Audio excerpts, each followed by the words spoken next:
Seri ketiga Bukek Xiansu. Cinta Bernoda Darah. Audiobook, novel silat. Cerita, Ho Ping Hu. Bab 15. Apa maksudmu? Ia toh bertanya karena benar-benar tidak mengerti. Apakah kau tergolong laki-laki yang suka menjilat kembali ludah yang sudah dikeluarkan? Sepasang mata suling emas berkilat seperti mengeluarkan cahaya berapi sehingga Lin Lin menjadi terkejut sekali dan agak takut juga. Seperti mata harimau marah, pikirnya. Nona kecil, apakah kau main-main ataukah hendak menghina aku? Awas kau. Siapa main-main? Awas. Awas. Tentu saja aku awas, kalau tidak mana aku bisa melihat. Main ancam, apa dikira aku takut? Hayo, mau apa? Kalau kau tidak main-main, apa maksudnya pertanyaanmu yang bukan-bukan itu? Tentu saja aku laki-laki sejati. Suling emas lebih menghargai nama baik daripada selembar nyawanya. Dan sekali keluarkan sepatah kata, 4 ekor kuda takkan mampu menarik kembali. Jangankan 4 ekor kuda, nyawa terancam maut sekalipun takkan dapat menarik kembali kata-kata yang sudah kukeluarkan dari mulutku. Panas perut suling emas dan ia terheran-heran karena belum pernah ia bisa dibakar orang selama ini. Bagus, kalau begitu nyata kau seorang Eng Hiong, pendekar, sejati, seorang satria tulen tidak campuran. Aku percaya omonganmu. Nah, dengarkan sekarang penebusan dosamu. Aku pun tidak suka bertanding sampai mati denganmu, karena aku juga maklum bahwa kau lihai sekali. Akan tetapi karena kau yang menolak bertanding sampai mati dan kau pula yang berjanji akan melakukan apa saja asal jangan bertanding, aku mengajukan 3 buah permintaan kepadamu. Celaka sekali ini aku, pikir suling emas dan ia sudah menyesal mengapa tadi ia memberi janji segala macam. Jangan-jangan gadis liar ini akan menyeretnya untuk melakukan hal yang bukan-bukan. Diam-diam ia gemas sekali dan ingin rasanya ia menangkap bocah ini, menelungkupkannya di atas pangkuan dan menghajar pantatnya sampai matang biru. Akan tetapi Lin Lin yang cerdik pura-pura tidak melihat mata yang melotot kepadanya itu, melainkan ia cepat-cepat menyambung kata-katanya. Pertama, kau tidak boleh bercerita kepada siapapun juga di dunia ini, kepada istrimu pun tidak. Aku tidak punya istri. Masa? Lin Lin duduk menunjang dagu dengan kedua tangan dan memandang tajam. Mereka sudah sejak tadi duduk berhadapan lagi, terhalang meja. Kenapa sih? Usiamu sudah lebih daripada cukup. Kurasa 30 tahun sudah ada. Suling emas menarik napas panjang, sejenak memandang wajah Lin Lin, kemudian menunduk dan menggerakkan kedua pundaknya yang bidang. Aku takkan punya istri. Siapa akan sudi padaku? Tiba-tiba pandang mata suling emas merenung dan tampak sedih sekali. Akan tetapi kelak kau tentu akan mengubah pendirian ini dan kelak kau tentu akan punya seorang istri yang cantik jelita dan baik. Suling emas menggebrak meja dan keempat kaki meja itu amblas sampai belasan sentimeter ke dalam lantai yang keras. Tiba-tiba meja menjadi pendek. Apa-apaan semua ini? Melantur-lantur urusan istri dan pernikahan segala macam. Lin Lin sadar, menurunkan kedua tangannya, keningnya berkerut-kerut, mengingat-ingat. Sampai di mana aku tadi? Oh ya, permintaan pertama, kepada siapapun juga di dunia ini, juga tidak kepada calon istrimu, kau tidak boleh bercerita tentang yang tadi itu. Sanggupkah? Lega bukan main hati suling emas. Kiranya hanya macam begini saja permintaan darah gila ini. Saking gembiranya dan lega hatinya mendengar bahwa permintaan yang belum apa-apa sudah ia janji menyanggupi itu ternyata bukan permintaan yang bukan-bukan, timbul kegembiraannya untuk menggoda. Ia pura-pura tidak mengerti dan bertanya, tentu saja aku sanggup kalau hanya untuk tutup mulut, tapi harus dijelaskan, tidak boleh bercerita tentang apa? Tentang tadi? Ada apa sih tadi? Tentang kau datang ke istana dan bertempur melawan para penjaga? Bukan. Bukan. Kalau tentang itu saja boleh kau ceritakan kepada setiap orang yang kau jumpai. Bukan itu, tapi tentang tentang antara kita tadi itu. Suling emas menarik muka bodoh, longang-longong seakan-akan ia benar-benar tidak mengerti. Tentang pertandingan kita tadi? Baik, aku akan tutup mul. Kau buka sehari semalam juga peduli amat kalau tentang itu. Wah, tidak nyana bahwa suling emas yang namanya lebih tinggi dari puncak Taisan, kiranya hanya seorang laki-laki yang amat bodoh. Itu loh, tentang kekurang ajaranmu tadi, kau peluk aku dan kau. Melihat betapa wajah itu di bawah sinar lampu yang terang menjadi amat merah, Suling Emas merasa kasihan juga. Ia mengangguk-angguk. Baik-baik, aku mengerti sudah. Aku sanggup untuk tutup mulut tentang hal itu. Lin Lin menarik napas panjang. Ia merasa lega dan hal itu akan merupakan rahasia antara mereka berdua saja. Dan kau akan membantu usaha kami mencari kakak Kambusong dan pembunuh ayah bunda kami. Sanggup. Tanpa banyak pikir lagi Suling Emas menjawab sambil mengangguk. Dan kau akan membawa aku bersamamu dalam usaha mencari kakak Kambusong dan musuh besarku. Sanggup? Wah. Ini. Suling Emas meragu. Lin Lin tersenyum mengejek dan menudingkan telunjuk kanannya ke arah hidung Suling Emas. Nah, janjinya menyanggupi segala macam permintaan, baru begitu saja sudah menolak.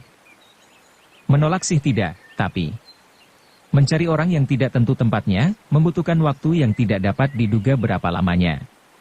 Pula, besok aku akan pergi ke Nancao mengunjungi perayaan agama Bengkau. Tiba-tiba ia teringat akan sesuatu, di sana berkumpul semua tokoh Kang Ou, kurasa akan dapat bertemu dengan pembunuh ayah bundamu di sana. Nah, kalau begitu bawalah aku ke sana. Tapi, pembunuh ayah bundamu tentulah seorang yang amat lihai lagi jahat. Takut apa? Kau kira aku takut? Lagi pula, aku tidak minta perlindunganmu. Aku hanya minta kau mengajak aku dalam usaha mencarinya. Nah, bagaimana jawabnya? Suling Emas mengerutkan kening, berpikir-pikir, lalu mengangguk-angguk. Perlu juga seorang bocah seperti kau ini menghadapi banyak pengalaman. Di Nancao kau akan melihat dan mendengar banyak. Baiklah, aku sanggup. Besok aku akan menjemputmu di kelenteng itu. Bukan main girangnya hati Lin Lin. Ia dapat membayangkan sudah betapa encinya akan membuka matanya yang jeli itu lebar-lebar memandangnya kalau mendengar akan janji-janji Suling Emas kepadanya. Sebuah permintaan lagi, kau harus memperkenalkan nama aslimu kepadaku dan aku pasti akan merahasiakannya kalau memang kau kehendaki itu. Suling Emas tampak terkejut sekali, akan tetapi ia segera mengangkat telunjuknya ke atas dan berkata ketus, anak nakal, sekali ini aku takkan menyanggupi apa-apa lagi. Kau minta aku memegang teguh kata-kata yang sudah keluar, akan tetapi kau sendiri mengapa hendak melanggar omongan sendiri? Aku? Melanggar omonganku sendiri? Mana bisa? Kau tadi bilang hendak mengajukan 3 macam permintaan. Pertama, aku tidak boleh bercerita kepada orang lain bahwa aku sudah memeluk dan menciummu. Kedua, aku akan membantumu mencari kakakmu dan musuh besarmu. Ketiga, aku akan membawamu serta ke Nancao. Nah, sudah cukup 3, bukan? Tak boleh diberi embel-embel lagi. Lin Lin menyesal bukan main. Maukah kau? Wah, aku salah. Kalau begitu boleh ditukar. Permintaan pertama itu kutukar dengan permintaan ini dan... Cukup. Aku tidak mau bicara lagi. Sekarang kau kembali ke kuil dan besok aku akan menjemputmu, kita bersama berangkat ke Nancao. Setelah berkata demikian, kedua tangannya bergerak dan... Tiba-tiba semua lampu penerangan di dalam ruangan itu padam. Ikuti aku keluar. Bayangan hitam itu berkata perlahan. Lin Lin terpaksa mengikuti dan ternyata mereka keluar dari pintu samping yang ditutup kembali oleh Suling Emas dari luar. Orang aneh itu sekali bergerak sudah melompat tinggi dan ternyata ia menyambar benderanya di atas genteng, lalu melayang turun lagi. Gerakannya demikian ringan dan cepat laksana seekor burung Garuda terbang melayang saja, membuat Lin Lin kagum bukan main. Suling Emas bergerak lagi dan Lin Lin mengikuti terus. Dapat dibayangkan betapa heran dan kagumnya hati Lin Lin ketika Suling Emas membawanya keluar dari lingkungan istana itu dengan enak saja, berjalan melalui jalan di antara gedung-gedung besar, kemudian menerobos keluar dari pintu gerbang. Para penjaga yang berada di situ, terang melihat mereka berdua, akan tetapi jangankan mengganggu, berkata sepatah pun tidak seakan-akan Suling Emas dan Lin Lin merupakan dua sosok bayangan yang tidak tampak oleh mereka. Setibanya di luar, Suling Emas berkata, "Nah, selamat malam. Besok ku jemput di kuil." Begitu habis kata-katanya orangnya pun lenyap. Bukan main, pikir Lin Lin. Lebih hebat lagi, ia sudah berhasil menundukkan orang luar biasa macam itu. Mulai besok, dia akan melakukan perjalanan jauh bersama suling emas. Lin Lin berjingkrak-jingkrak dan berlari-lari cepat sekali. Ingin ia lekas-lekas sampai di kuil untuk menceritakan hal yang amat membanggakan hatinya itu kepada encinya. Betapa akan terlongong heran Enci Xian Er, bisik debar jantung Lin Lin. Akan tetapi alangkah heran dan kemudian bingung hatinya ketika ia tiba di kuli, Xian Eng ternyata tidak berada di situ. Para Huisyo yang ditanyainya menerangkan bahwa encinya itu pergi meninggalkan kuil tidak lama setelah Lin Lin pergi petang tadi. Untuk menceritakan hal yang amat membanggakan hatinya itu kepada encinya. Betapa akan terlongong heran Enci Xian Er, bisik debar jantung Lin Lin. Pinceng semua tidak tahu kemana perginya, dia tidak meninggalkan pesan dan Pinceng tidak berani bertanya. Memang para Huisyo di kuil itu amat menghormati Xian Eng dan hal ini adalah karena yang membawa datang gadis itu adalah suling emas. Tergesa-gesa Lin Lin memasuki kamar di sebelah belakang kuil itu. Kamar itu kosong dan hatinya tidak enak sekali rasanya ketika melihat bahwa bukan hanya Xian Eng yang lenyap dari kamar itu, melainkan bungkusan pakaian encinya, juga pedangnya, turut lenyap. Hal ini hanya berarti bahwa encinya memang sengaja pergi dari situ. Bukan pergi dekat-dekatan saja, melainkan pergi melakukan perjalanan jauh, karena kalau tidak demikian, apa perlunya membawa-bawa bekal pakaian. Akan tetapi, kalau benar demikian, mana bisa jadi? Masa encinya pergi jauh tanpa memberitahu kepadanya? Hanya satu hal yang melegakan hatinya. Agaknya encinya itu tidak diculik orang atau dibawa pergi orang dengan kekerasan, karena kalau demikian hainya, tentu encinya tidak membawa serta pakaiannya. Lin Lin semalam tak dapat tidur. Baru saja bertemu dengan encinya, sekarang ia ditinggal pergi lagi dengan aneh. Sekali lagi ia berpisah dari Busin dan Xian Eng, tanpa mengetahui di mana adanya mereka berdua. Diam-diam Lin Lin mendongkol sekali. Mengapa Xian Eng meninggalkannya begitu saja? Ada rahasia apakah di balik perbuatan yang amat ganjil ini? Hatinya baru tentram dan kebingungannya berkurang banyak kalau ia teringat akan suling emas. Orang itu hebat, kepandaiannya seperti setan. Sekarang ia sudah dapat bersahabat dengan suling emas. Tentang lenyapnya Xian Eng, apa sih sukarnya bagi suling emas? Besok aku akan minta dia mencari Xian Eng lebih dulu, pikirnya. Akan tetapi segera ia teringat betapa aneh dan sukar watak suling emas. Belum tentu ia mau menuruti permintaannya, buktinya, ditanya nama sesungguhnya saja tidak mau memberitahu. Lin Lin bersungut-sungut dan duduk termenung di dalam kamarnya tak dapat tidur. Pada keesokan harinya, pagi-pagi sekali seorang Huisyo pelayan memberitahu bahwa ada seorang tamu mencarinya. Lin Lin meloncat dari pembaringan, langsung keluar dari dalam kamar. Dengan rambut kusut dan wajah gelisah ia berlari keluar untuk menyambut suling emas dan cepat bercerita tentang lenyapnya Xian Eng. Akan tetapi wajahnya berubah ketika ia melihat bahwa laki-laki yang duduk di ruangan depan itu sama sekali bukan suling emas yang diharap-harap kedatangannya, melainkan Lai Bok Liong. Akan tetapi, hanya sebentar saja rasa kecewa ini menekan hatinya, karena ia segera meraih harapan bahwa sahabat ini berhasil mendapat tahu tentang di mana adanya Busin kakaknya. Liong tuaku, bagaimana dengan Sinko? Sudah tahukah kau di mana adanya Sinko? Sejenak Bok Liong menatap wajah dengan rambut kusut itu dengan hati berguncang. Selama 2 hari berpisah dari Lin Lin, makin terasalah ia betapa ia tak mungkin dapat terpisah dari gadis ini. Yang 2 hari itu ia merasakan siksaan batin yang kosong dan sunyi, akibat daripada kebahagiaan yang selama ini ia rasai di dekat Lin Lin telah direnggutkan daripadanya. Betapa rindunya kepada darah itu, akan tetapi ia menguatkan hati dan dengan tekun ia mencari keterangan tentang diri kakak nona itu sampai keluar kota raja. Harus diakui bahwa pemuda ini mempunyai hubungan yang amat luas dan di sekitar kota raja, boleh dibilang di setiap dusun dan kota ia tentu mengenal seorang tokoh. Inilah sebabnya mengapa dalam waktu 2 hari saja ia telah berhasil dalam penyelidikannya dan dengan hati girang pagi-pagi itu ia menuju ke kuil. Selama 2 hari ini ia tidak pernah beristirahat dan dalam hal wajah dan rambut kusut agaknya ia tidak usah kalah oleh Lin Lin. Mendengar pertanyaan membanjir keluar dari mulut darah pujaan hatinya itu, ia tersenyum girang. Namun hanya sebentar saja ia tersenyum karena ia segera teringat bahwa biarpun ia sudah berhasil mendapatkan berita tentang Busin, namun bukanlah berita baik yang dapat disampaikan kepada Lin Lin dengan senyum gembira. Lin Moi, aku sudah berhasil mendengar berita tentang kakakmu itu, akan tetapi sebelumnya kuharap kau akan tenang dan percayalah kepadaku bahwa aku selalu akan membantumu mencari dan menyusul kakakmu, biarpun untuk itu aku harus menyeberangi samudera api. Aku tahu kau akan membantuku, tapi bukan itu yang ingin ku dengar. Lekas katakan, bagaimana dengan Sinko? Lin Lin memotong, habis sabar. Menurut kabar yang kudapat, agaknya kakakmu itu terjatuh ke dalam tangan Siang Mou sini, si iblis betina yang amat lihai. Tapi percayalah, kakakmu tidak dibunuh. Aku sudah cukup mengenal watak iblis betina itu. Dia sedang meyakinkan sebuah ilmu hitam yang amat ganas dan syaratnya adalah menghisap darah jejaka hidup-hidup. Banyak sudah yang menjadi korbannya dan aku yakin bahwa kakakmu tidak menjadi korbannya karena biasanya ia meninggalkan mayat laki-laki yang dihisapnya sampai mati.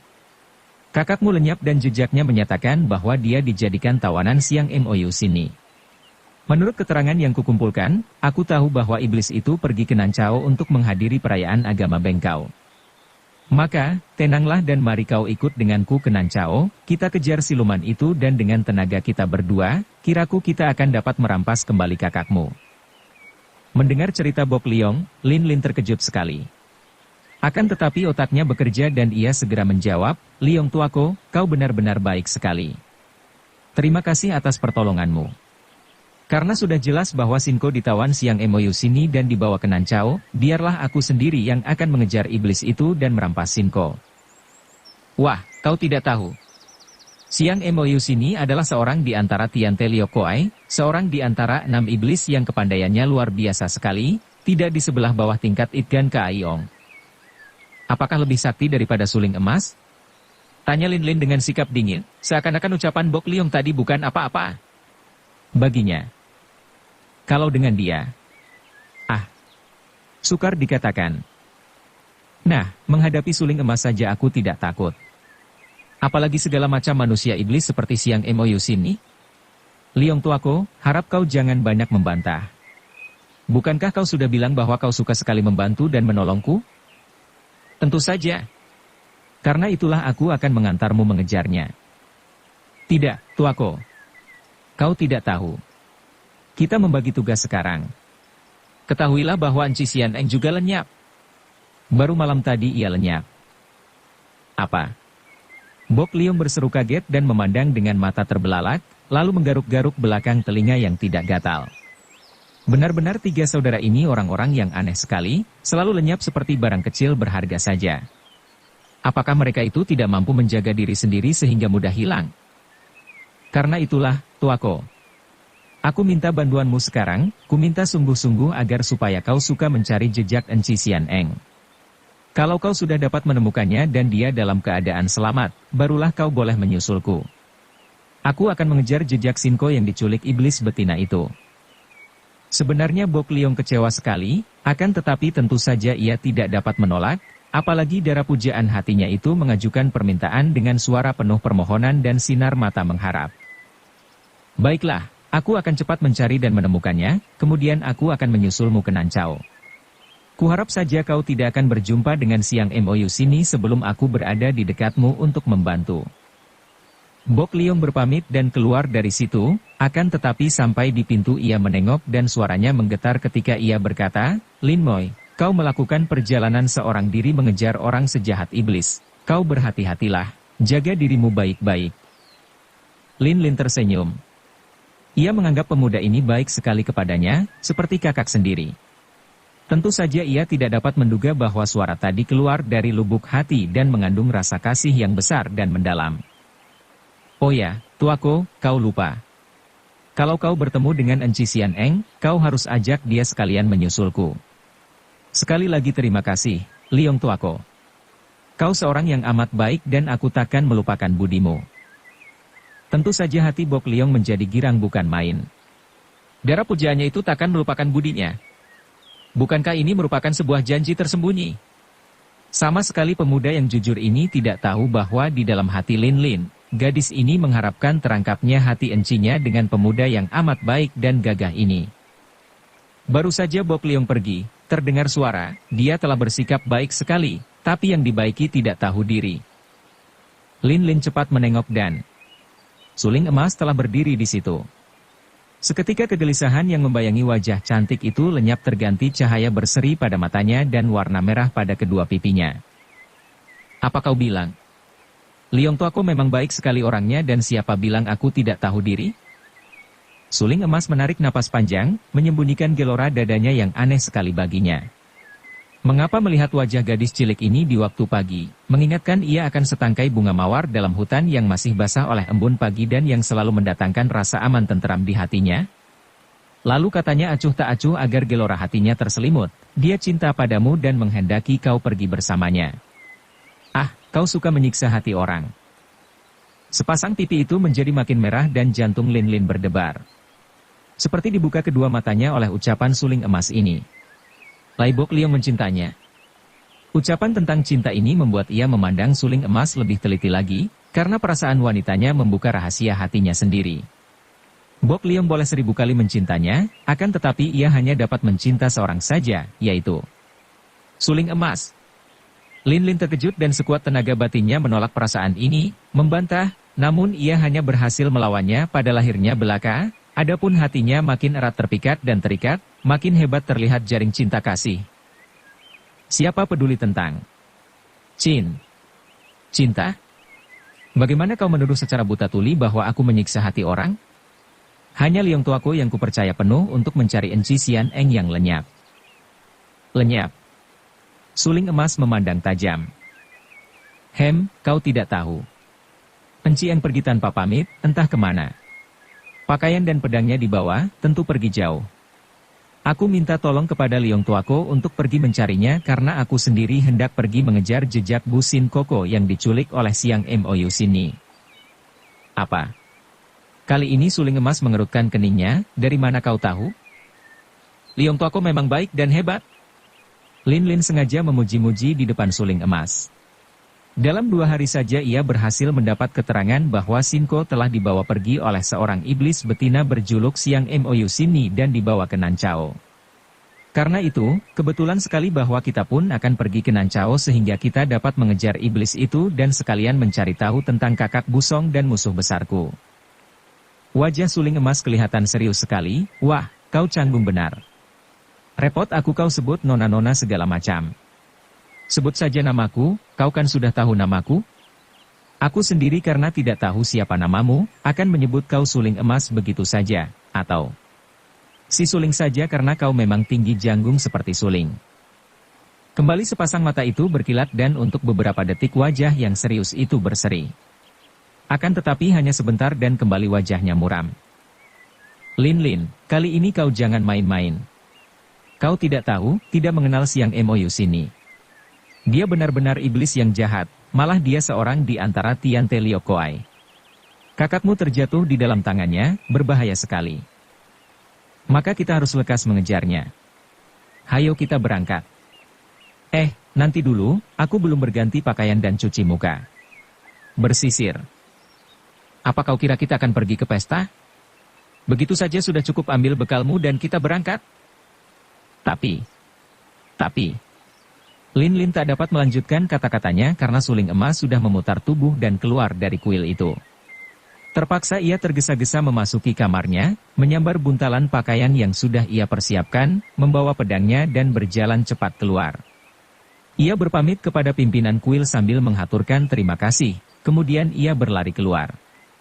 Kiranya suling emas tidak menantinya dan sudah berjalan pergi beberapa ratus meter jauhnya. Hei, tunggu! Teriaknya sambil berlari mengejar. Suling emas berjalan terus tanpa menengok. Dari belakang tampaknya orang aneh itu hanya berjalan biasa, kedua kakinya bergerak melangkah lambat-lambat. Akan tetapi anehnya, betapapun cepatnya kedua kaki kecil Lin Lin bergerak lari sifat kuping, tetap saja jarak antara mereka tiada perubahan, kira-kira 300 meter jauhnya. Kini kau akan menguji ilmu lari cepat. Lin Lin mengomel gemas. Lalu ia mengerahkan seluruh tenaga ginkang dan menggunakan tenaga kesaktiannya, yaitu Hong In Ban Kim yang dapat membuat ia bergerak laksana burung walet terbang cepatnya. Diam-diam suling emas terkejut dan juga kagum. Kemudian ia pun mempercepat gerakannya. Lin Lin terus mengejar, penasaran bukan main ketika dari belakang suling emas tetap saja kelihatannya seperti orang berjalan biasa. Lebih 2 jam mereka berkejaran ini sampai lewat puluhan li jauhnya. Setelah Lin Lin bermandi keringat dan napasnya mulai memburu barulah ia dapat menyusul. Suling emas berhenti dan memandangnya, pandang mata yang jelas membayangkan kekaguman. Huh. Kau kira aku tidak mampu mengejarmu? Huh. Semua orang boleh menganggapmu hebat. Tapi, bagiku biasa saja. Di antara napasnya yang Senin Kemis itu Lin Lin mengejek dan menyombong. Suling memandang tajam. Dia ini sama sekali tidak nampak lelah. Wajahnya biasa saja, tidak tampak setetes pun peluh dan napasnya juga panjang-panjang biasa. Lin Lin, ilmu yang kau warisi dari Kim Lun Seng Jin ini hebat. Sayang sekali. Sayang? Apanya yang sayang? Sayang kau tidak menghargainya sehingga kau menjadi tolol dan sombong. Lin Lin menggigit bibirnya, kedua tangannya dikepal dan sudah gatal-gatal tangannya untuk menerjang dan menyerang untuk melampiaskan kemendongkolan hatinya. Sepasang matanya bersinar-sinar seakan hendak menelan orang di depannya itu hidup-hidup. Akan tetapi ia menahan perasaannya karena ingin sekali ia mendengar arti pernyataan yang tak dimengertinya itu. Kalau benar aku tolol dan sombong, mengapa sayang? Apa pedulimu dan apa hubungannya dengan ilmu yang kupelajari dari Kim Lun Seng Jin? Seorang anak-anak yang goblok tidak akan tahu akan harganya sebuah mustika dan akan menganggapnya batu biasa saja dan dipakai main-main. Kau pun tidak dapat menghargai ilmu warisan dari Kim Lun Seng Jin sehingga kau main-main dengan ilmu itu, maka kau tolol. Orang yang menganggap diri sendiri sudah hebat tiada bandingnya, dia adalah seorang sombong dan kau juga selalu mau menang sendiri, tidak menghargai orang lain maka kau sombong juga. Sayang ilmu yang hebat itu jatuh ke tangan orang tolol dan sombong, kalau tidak, dengan melatihnya secara tekun dan mendalam, agaknya takkan mudah lagi kau mengalami penghinaan dari orang lain. Siapa berani menghina aku kecuali kau? Putra mahkota sendiri menganggap aku sederajat dan setingkat dengannya, mengajak aku bercakap-cakap seperti sahabat. Tapi kau, kaulah yang sombong. Putra mahkota? Betulkah kau bertemu dengan putra mahkota? Yang mana, jangan-jangan hanya dengan seorang bangsawan muda macam Sumaboan. Apa aku tidak bisa membedakan mana pangeran mahkota dan pangeran brengsek biasa? Aku memasuki taman bunganya ketika mencari gedung perpustakaan, dan aku bercakap-cakap dengannya. Dia suka sekali akan ikan emas, mempunyai sebuah pagoda yang penuh dengan tempat-tempat ikan dari kaca. Bagus bukan main. Sepasang mata Suling emas terbelalak. Makin heranlah ia menghadapi darah remaja ini, kau benar-benar telah bertemu dengan pangeran? Tahukah kau bahwa beliau itu adalah adik Sri Baginda dan merupakan calon pengganti Sri Baginda? Tentu saja aku tahu, aku sudah mengobrol dengan dia seperti sahabat, tapi kusangka dia itu tadinya putra kaisar. Suling emas menggaruk-garuk hidungnya yang tidak gatal. Benar-benar hampir tak mungkin dapat dipercaya seorang gadis liar seperti ini bercakap-cakap seperti sahabat dengan pangeran mahkota.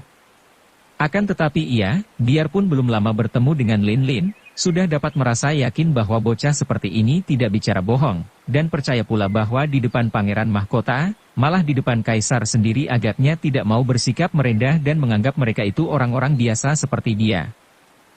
Kau benar-benar seorang gadis hebat. Inilah suara hatinya, akan tetapi tanpa disadari keluar pula dari mulutnya. Berkembang lubang hidung Lin Lin mendengar ini dan sekaligus kemengkelan hatinya karena dimaki tolol dan sombong tadi lenyap seperti embun terusir sinar matahari. Ia tersenyum manis sekali dan berkata dengan mata tajam mengerling. Kau pun seorang laki-laki yang hebat. Terkejutlah Suling emas, seakan-akan ditampar mukanya. Pipinya menjadi merah dan ia cepat memalingkan muka, menghindarkan diri dari sambaran kerling setajam gunting dan senyum semanis madu. Tapi jantungnya berdenyut aneh dan dengan batinnya yang sudah terlatih, matang dan teguh itu ia cepat dapat mengusir perasaan yang tidak semestinya itu. Marilah kita lanjutkan perjalanan.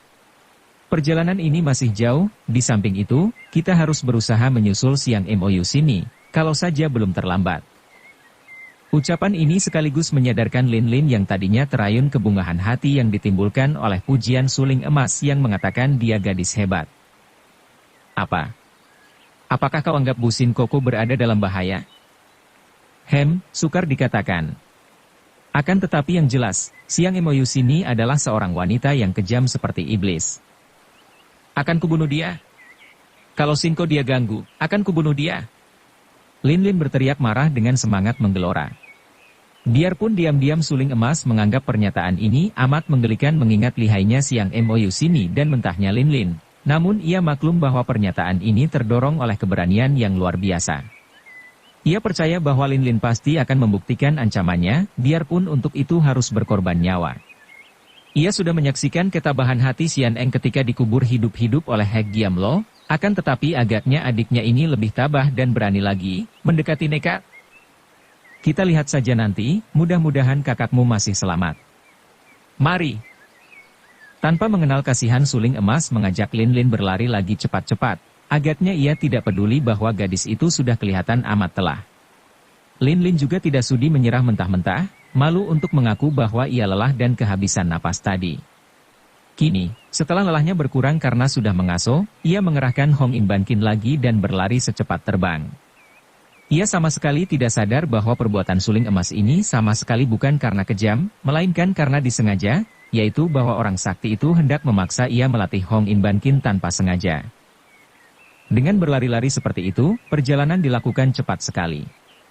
Lin Lin ingin sekali mengajak teman seperjalanan ini bercakap-cakap, ingin ia tahu lebih banyak tentang diri Suling Emas, akan tetapi ia tidak diberi kesempatan dan ia pun seorang gadis yang berhati keras.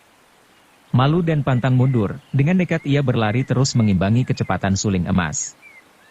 Pada malam hari itu setelah Lin Lin pergi meninggalkannya seorang diri di dalam kuil, Sian Eng duduk termenung. Adiknya telah membayangkan tuduhan bahwa dia cinta kepada Suling Emas. Alangkah jauh menyimpang tuduhan itu. Memang ia merasa amat kagum terhadap pendekar sakti yang aneh itu, akan tetapi pribadi Suling Emas sama sekali tidak menarik cinta kasihnya, melainkan menimbulkan rasa seram, enggan, dan segan.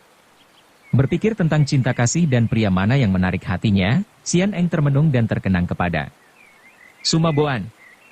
Jantungnya berdebar, mukanya terasa panas dan ia menjatuhkan diri di atas pembaringan sambil menangis. Memang aneh dan tak masuk di akal agaknya kalau asmara sudah main-main dengan hati manusia muda. Dewi asmara yang ganas dan kadang-kadang kejam itu menyebar anak panah berbisa secara membabi buta agaknya sehingga banyak peristiwa terjadi dan cerita terlahir sebagai akibat daripada bisa anak panah asmara yang menjadi sumber segala kebahagiaan atau sebaliknya sumber kesengsaraan bagi orang-orang muda. Sian Eng adalah seorang gadis putri seorang jenderal. Sedikit banyak hatinya terpengaruh oleh perbedaan antara orang biasa dan bangsawan, dan biarpun tidak berterang, ia menganggap diri sendiri sebagai seorang yang berdarah bangsawan. Atau, mungkin juga di dalam hatinya terdapat cita-cita untuk mengangkat kembali derajat keluarganya yang sudah runtuh ketika ayahnya meninggalkan kedudukan sebagai seorang bangsawan tinggi. Atau juga memang karena kejahilan asmara sehingga begitu bertemu dengan putra Pangeran Suma itu, seketika ia merasa tertarik sekali. Tentu saja ia tidak dapat melupakan kenyataan betapa Sumaboan pernah menawannya dan menurut penuturan Suling Emas, hampir membunuh Busin. Akan tetapi hati kecilnya membisikkan alasan bahwa untuk perbuatan itu tentu Sumaboan mempunyai sebab-sebab yang kuat. Agaknya putra bangsawan itu pernah dibikin sakit hati oleh kakaknya, Busong, sehingga ketika bertemu dengan mereka timbul kemarahannya dan berusaha membalas dendam. Aku akan berikannya kepadanya, hal ini harus dibikin terang, pikirnya dalam hati. Akan tetapi bagaimana ia dapat berjumpa dengan Sumaboan? Tiba-tiba ia mendengar suara orang bercakap-cakap di ruangan tengah kuli itu. Lapat-lapat ia mendengar suara Hueshio kepala yang menjawab dengan suara lemah ketakutan atas pertanyaan orang yang suaranya nyaring dan galak. Sian Eng tertarik, juga curiga. Cepat ia menyambar pedangnya dan keluar dari kamar. Dari balik pintu yang menembus ke ruangan itu, ia mendengarkan dan jantungnya berdebar ketika ia mengenal suara Sumaboan. Pinceng tidak berani membohong, Kongcu. Sesungguhnya mereka telah pergi lagi, entah kemana Pinceng tidak berani bertanya dan tidak diberitahu. Bukankah Suling Emas seringkali datang ke kuil ini? Terdengar pula Sumaboan bertanya. Jarang sekali dia datang, sungguh pun Pinceng mengenalnya baik, tapi dia tidak pernah bermalam di sini. Siapakah bisa mengetahui di mana adanya? Aku percaya semua keterangan Lo Suhu.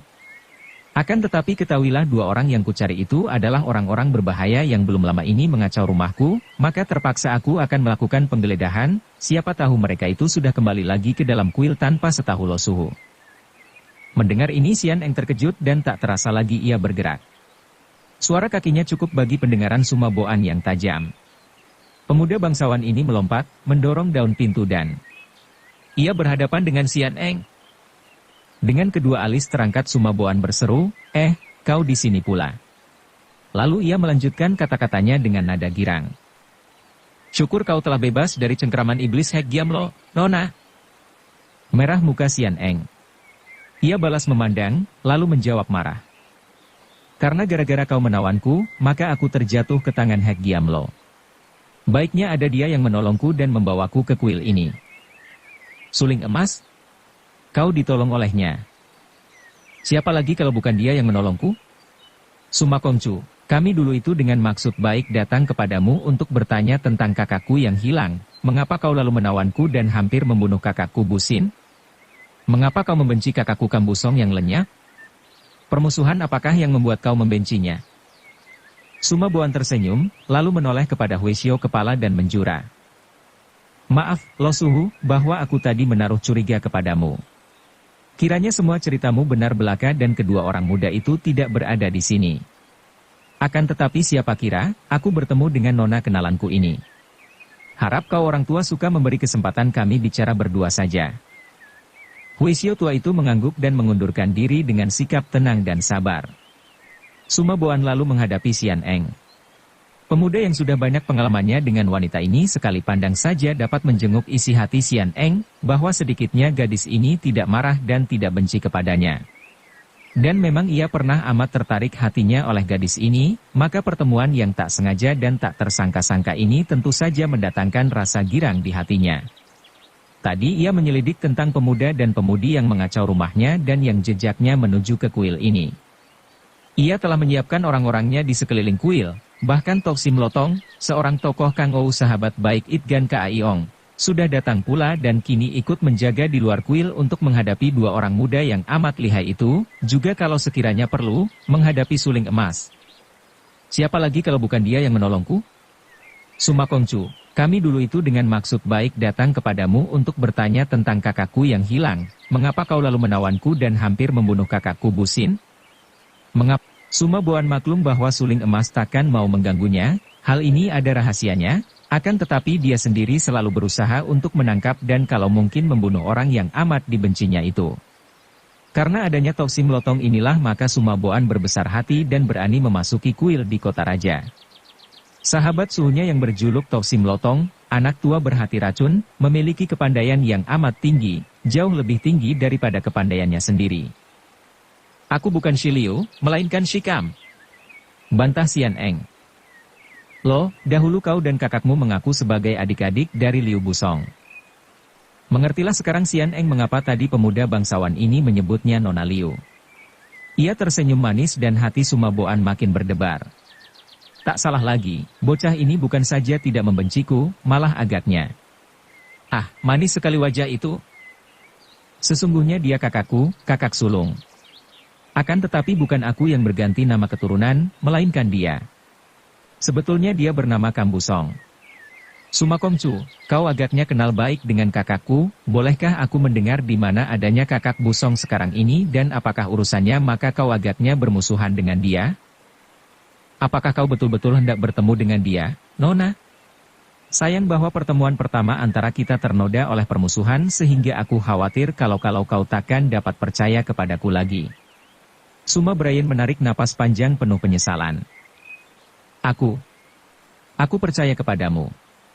Ayahmu seorang pangeran. Sebagai putri seorang bekas jenderal besar, aku tahu bahwa kita menjaga nama baik leluhur kita yang sudah banyak membuat jasa kepada negara. Ah, kiranya kau seorang gadis bangsawan, Nona? Ayahmu seorang jenderal? Mengapa? Mengapa Busong memakai Shiliu dan tidak pernah bilang bahwa dia putra seorang jenderal besar? Ah, kalau saja ia dahulu mengaku secara terus terang, kiraku takkan timbul permusuhan ini. Apakah yang telah terjadi? Dan di mana dia sekarang? Nona, kurasa bukan di sini tempat kita bicara. Ceritanya panjang dan agaknya perlu kuperlihatkan bukti-buktinya kepadamu agar kau dapat percaya. Adapun untuk dapat bertemu dengan kakak sulungmu itu, kurasa membutuhkan perjalanan jauh yaitu ke negara Nancao. Maukah kau ikut denganku ke Nancao? Kutanggung kau akan dapat bertemu dengan kakakmu di sana karena dia pasti akan hadir pada pesta yang diadakan oleh agama Bengkau. Xian Eng menjadi bingung. Ia tahu bahwa antara Lin Lin dan Sumaboan terdapat permusuhan seperti yang telah diceritakan oleh Lin Lin kepadanya. Dan agaknya Sumaboan sekarang ini pun datang untuk mencari Lin Lin dan Bok Liong. Kalau Lin Lin pulang dan bertemu dengan Sumaboan, agaknya tentu akan terjadi hal yang hebat. Lin Lin sukar diurus. Ia harus dapat mengambil keputusan tepat. Baiklah, Sumakongcu. Aku percaya kepadamu. Tunggu kuambil buntalan pakaianku sebentar. Xian Eng cepat memasuki kamarnya dan tak lama kemudian ia keluar lagi membawa buntalan pakaiannya. Ia tidak meninggalkan pesanan sesuatu untuk Lin Lin karena ia maklum bahwa kalau ia meninggalkan pesan, tentu Lin Lin akan mengejarnya. Karena ini pula, sengaja ia tidak berpesan sesuatu kepada para Huisyo, dan Sumaboan sudah memberi ingat kepada para Huisyo agar tidak memberitahukan siapapun juga tentang kedatangannya malam hari itu. Di luar kuil, para anak buah Sumaboan menjaga sambil bersembunyi. Hanya Tok Sim Lotong yang muncul menjumpainya. Xian Eng memandang dengan mata terbelalak dan hatinya merasa ngeri. Orang yang muncul seperti bayangan setan ini, tidak dapat ia mengikuti gerakannya dan dari mana datangnya, adalah seorang laki-laki yang bentuknya seperti anak kecil bodoh, tapi tubuhnya sudah tinggi melebihi tingginya orang biasa. Kepalanya gundul pelontos, tubuhnya kurus sekali. Laki-laki ini sudah tua, buktinya wajahnya yang kurus penuh keriput dan mulutnya yang selalu terbuka itu dihias gigi-gigi ompong. Hebatnya, orang ini tidak berpakaian, atau lebih tepat, hanya memakai cawat, yaitu kain panjang yang dilibatkan di sekeliling pinggang dan paha untuk menyembunyikan anggota rahasia saja. Kakinya pun tidak bersepatu. Akan tetapi, biarpun orang ini lebih pantas disebut orang gila yang terlepas dari neraka, atau sebangsa siluman yang tersesat keluar dari neraka, ternyata Sumaboan bersikap amat hormat. Dengan suara seperti orang sakit napas, orang yang seperti bocah cacingan ini bertanya tak acuh, mana suling emas? Belum habis pertanyaannya ia sudah menguap dengan suara memuakkan. Bersambung ke bab 16. Dukung kami dengan subscribe, follow, like, komen dan share. Terima kasih.